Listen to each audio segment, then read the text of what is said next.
कब तक स्थिति नॉर्मलाइज हो सकती है, या ये जो हुआ है शुरुआत जिसकी कल से हुई है, इसका अंत कब तक हो सकता है?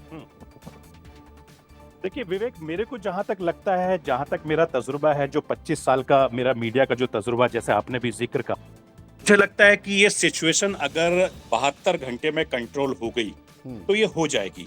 अगर ये 72 घंटे में कंट्रोल नहीं हुई तो इसके जो नतीजे हैं, परिणाम है, वो बहुत ज्यादा बद से बदतर हो सकते हैं। क्योंकि जिस तरह से हमें और आपको इनपुट मिलता है अलग अलग सोर्सेज के जरिए, वो जो इनपुट है वो ये है कि अगर ये 72 घंटे में चीजें नॉर्मल हो गई तो वेल एंड गुड है, और अगर ये 72 घंटे में जो नहीं हुई तो ये चीजें और ज्यादा बढ़ सकती हैं। इस तरह की खबरें भी हमारे सूत्र में बता रहे हैं। लेकिन यह है कि जितने भी लोग हैं, बेसिकली आप गल्फ कंट्रीज के जितने भी आप देखेंगे, चाहे वो दुबई हो, चाहे वो कतर हो, चाहे ओमान हो, या दूसरे सऊदी अरब जैसे, तो हालात सब जगह टेंस वाले माहौल हैं। लेकिन जो अमूमन लोग यहाँ आते हैं जाते हैं, उनके लिए एक सबसे बड़ी बात यह कि क्योंकि सबसे ज्यादा सेफ, सबसे ज्यादा सिक्योर, टूरिस्ट फ्रेंडली दुबई को माना जाता है। और जैसे तस्वीरों में आपने भी दिखा रहे हैं, बाकी हमारे जो मीडिया के साथी हैं वो दिखा रहे हैं।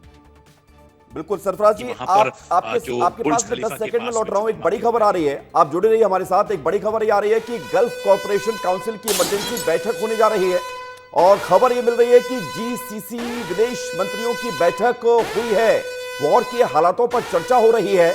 और खबर ये मिल रही है कि चूंकि अब स्थिति ये बन गई है कि अगर सभी देश, गल्फ खाड़ी के देशों को अगर युद्ध में शामिल होना पड़ा, या फिर उनके देश में हालात इस तरह से बने कि उनका असर उनके राजनीतिक और उनके जो है आर्थिक स्थितियों पर पड़ता हुआ नजर आएगा, तो फिर इसके बाद करना क्या है? गल्फ कॉर्पोरेशन काउंसिल की इमरजेंसी मीटिंग। सरफराज जी, चूंकि हम भारत के लोग हैं और भारत के लोग सबसे ज्यादा चिंतित इस बात को लेकर हैं कि 85% तेल हम बाहर से खरीदते हैं, और बहुत बहुत बड़ी संख्या में, बहुत बड़ी मात्रा में हमारे लोग वहां पर मौजूद हैं। गल्फ खाड़ी में 1 करोड़ से ज्यादा आसपास लोग मौजूद हैं। तो ये अपने आप में चैलेंज हो जाता है कि उन लोगों को बाहर निकालना, और दूसरी हमारी चिंता जो क्रूड ऑयल को लेकर है उसको दूर करना। सरफराज जी, आवाज आ रही है? संपर्क टूटा है, सरफराज जी से संपर्क टूटा है। दोबारा कोशिश करेंगे, एक बार फिर से आपको दुबई में वहां के हालातों से परिचित कराएंगे। लेकिन जो स्थिति बनी हुई है, सरफराज सैफी बता रहे थे कि, सरफराज सैफी जी, एक सवाल मैं पूछ रहा था कि भारत की चिंता इस बात को लेकर है कि क्रूड ऑयल के लिए क्या करना, आगे प्लान क्या उठाना है, क्या कदम उठाना है? और दूसरा ये कि 90 लाख भारतीय गल्फ कंट्रीज में हैं हमारे। देखिए विवेक, उनके लिए बहुत बड़ी मुश्किल का काम है, क्योंकि भारत सरकार के लिए भी एक बहुत बड़ी चुनौती होगी। अगर सिचुएशन खराब होती है तो गल्फ कंट्रीज की कौन सी कंट्रीज से भारतीयों को सेफ लाया जाएगा, ये भारत सरकार के लिए एक बहुत बड़ी चुनौती होगी। और आप इस बात को जानते हैं, क्योंकि मुझे लगता है कि बातचीत के जरिए मसले को सुलझाना एक बहुत बड़ी चुनौती है। और हिंदुस्तान की सरकार लगातार जो पूरे हालात बने हुए हैं उस पर नजर बनाए हुए है, क्योंकि विदेश मंत्रालय के सूत्रों से लगातार हम टच में हैं, उनसे लगातार ये बातचीत चल रही है, बता रहे हैं कि अभी हालात किस तरीके से सामान्य होंगे। और अगर मान लीजिए कि हिंदुस्तान सरकार की तरफ से कोई एडवाइजरी जारी की जाती है तो वो एक चिंता का विषय होगा। लेकिन मुझे लगता है कि अगले 72 घंटे, क्योंकि चाहे वो यूएई की सरकार हो, चाहे वो इंडिया की सरकार हो, वो दोनों सरकारें इस बात पर तालमेल बिठाने की कोशिश करें कि नेक्स्ट स्टेप क्या होगा, क्योंकि उसके बाद ही कोई फैसला लिया जाएगा। देखिए, इतनी बड़ी तादाद में लोगों को रेस्क्यू करना, लोगों को निकालना किसी भी सरकार के लिए बहुत मुश्किल काम है। और आप जानते हैं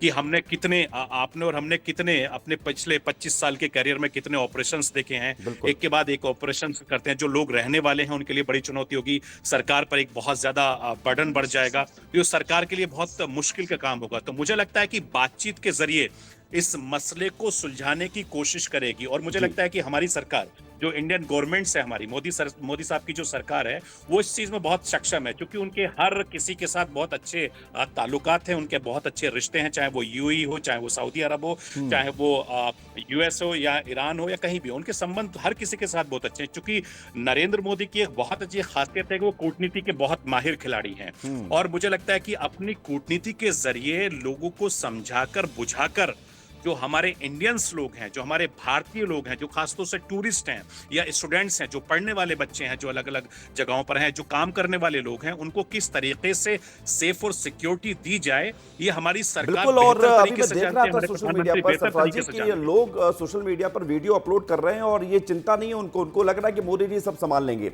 सरफराज जी, मैं अभी तो आपको धन्यवाद कह रहा हूं, लेकिन 5 बजे हम फिर इस कवरेज पर आएंगे 5 से 6। तो अगर आप हमारे साथ जुड़ेंगे तो बेहतर रहेगा, क्योंकि आपकी सामरिक दृष्टिकोण और आपकी पत्रकारिता में विदेश मामले की नीति बहुत समझदारीपूर्ण रही है। तो हम उसका जो है फायदा भी उठाना चाहेंगे, आपके जरिए दर्शकों को बताना चाहेंगे इस युद्ध के मायने क्या है। फिलहाल के लिए बहुत बहुत शुक्रिया। आप प्रॉमिस कर रहे हैं 5 बजे जुड़ेंगे हमारे साथ? बिल्कुल विवेक, मैं आपके साथ कोशिश करूंगा कि मैं आपको यहाँ की और जो बाकी खाड़ी देशों की जो तस्वीर है मैं आपको दिखा सकूं। जी। और आप चूंकि एक बेहतरीन पत्रकार, एक जिम्मेदार चैनल हैं और जितनी जिम्मेदारी से आप और आपकी टीम, आपके संपादक खबरें दिखा रहे हैं वो बहुत मायने रखती है। और मैं आपके दर्शकों को ये कहना चाहता हूँ कि जिस तरीके से आपका चैनल आपकी जो खबरें दिखा रहा है वो बहुत महत्वपूर्ण है। और मुझे भरोसा है कि आप इसी तरीके से जिम्मेदारी के साथ हिंदुस्तान की आवाज को आप इसी तरीके से बुलंद करते रहेंगे। जी, बहुत बहुत आभार, बहुत बहुत शुक्रिया।